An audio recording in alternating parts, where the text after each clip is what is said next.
Pekka Jyotishpada, la lecture de l'empreinte lumineuse du temps de soi. Et nous allons passer d'un roi à un autre. Le roi de la swing avec Louis Armstrong, nous avons vu ensemble. Et aujourd'hui, un autre roi, c'est le roi de la soul. C'est Marvin Gaye. Qui ne connaît pas Marvin Gaye, bien sûr, avec son Sexual Healing, sa Let Getting On. Et ce qui est intéressant, c'est que les deux ont la Lune comme Atma Karaka, la planète la plus avancée. Donc, très très important chez la personne parce que très déterminant. Donc, si vous ne connaissez pas où est votre nakshatra, réagissez, likez, échangez, et communiquez, commentez, je peux éventuellement vous l'envoyer. Et même si vous voulez faire une consultation, un thème, je suis complètement à votre service. Alors, il a donc l'Atma Karaka, sa planète d'âme, comme Louis Armstrong, la Lune. Alors, qu'est-ce que ça signifie pour lui? Parce que émotionnellement, il n'a pas, comme à Louis Armstrong, sa Lune dans sa première maison, mais les choses sont aussi fortes, vous allez voir. Parce qu'il y a d'autres lectures. Sa Lune est placée de telle sorte qu'elle n'est pas soutenue. C'est-à-dire quand vous regardez la maison qui vient avant et la maison qui vient après, il n'y a rien. Donc, émotionnellement, c'est une personne qui n'était pas soutenue. En tout cas, dans son mental. Alors, quand c'est comme ça, comment on fait? Ben, on déprime. Mais pas que. On essaie de s'accrocher quelque part.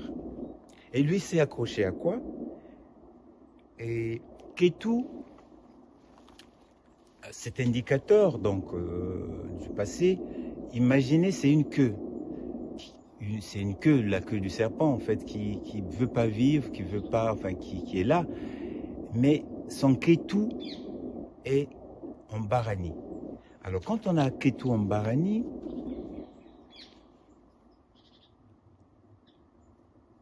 la fusion est très problématique. C'est-à-dire qu'on est fusionnel avec la personne avec laquelle on vit. La personne avec laquelle... La personne aimée, si vous voulez. Et c'est très fusionnel.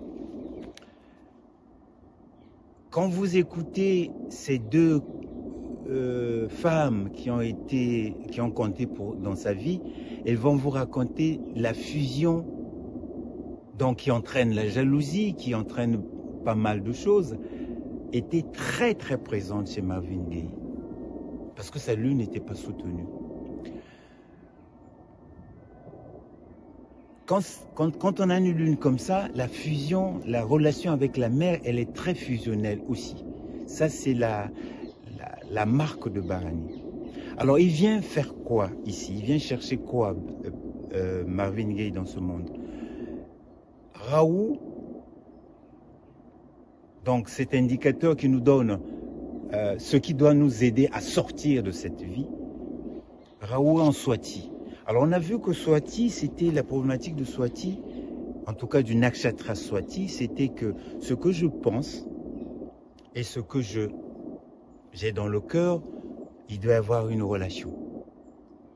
Sinon, je peux être un bourreau pour l'autre. Ce que je pense, c'est ce qui doit se faire. Et non, ça ne se passe pas comme ça. Ou ce que je ressens, l'autre doit ressentir ça. Non, ça ne se passe pas comme ça non plus. Et alors la problématique, ça tourne en rond et c'est compliqué. Voilà la problématique qu'avait Marvin Gaye. Alors, ce qui est intéressant, c'est que son nakshatra de naissance, comme je vous avais parlé dans les vidéos précédentes, c'est que son nakshatra est en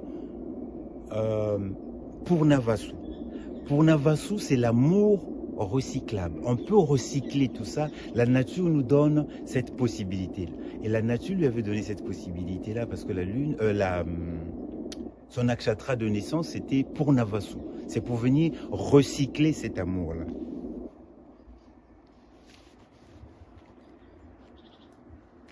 Le soleil est où? Son âme. Alors, son âme, donc le soleil, Mercure, Saturne se trouvent dans la même maison. C'est la maison du voyage.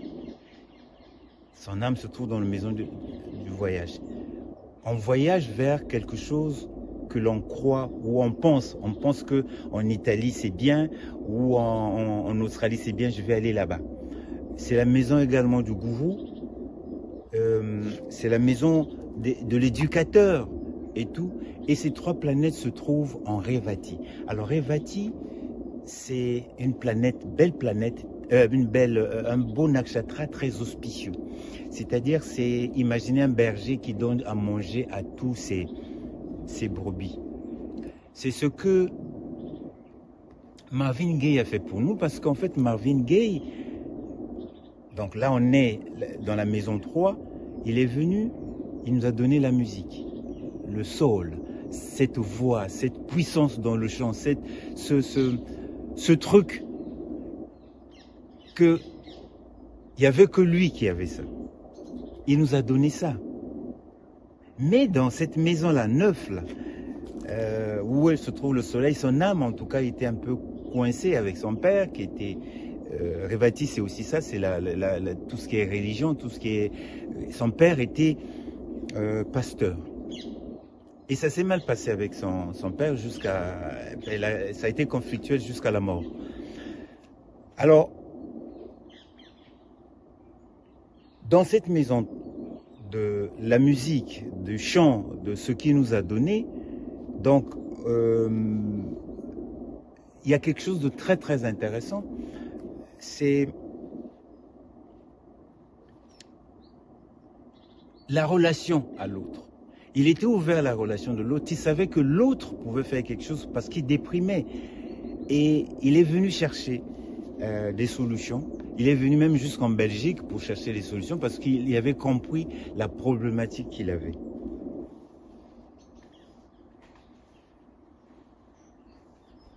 La question qui se pose, et c'est là où son thème est intéressant, et moi je me la pose aussi, est-ce que l'amour peut être fusionnel? Est-ce qu'on peut s'en sortir avec un amour fusionnel? L'autre c'est moi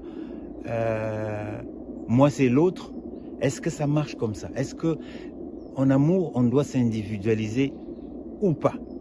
Ça, c'est la grosse question. En tout cas, si vous aimez, commentez, likez, partagez. Et à demain, avec un autre thème, nous allons voir Simone de Beauvoir. Bonsoir à tous.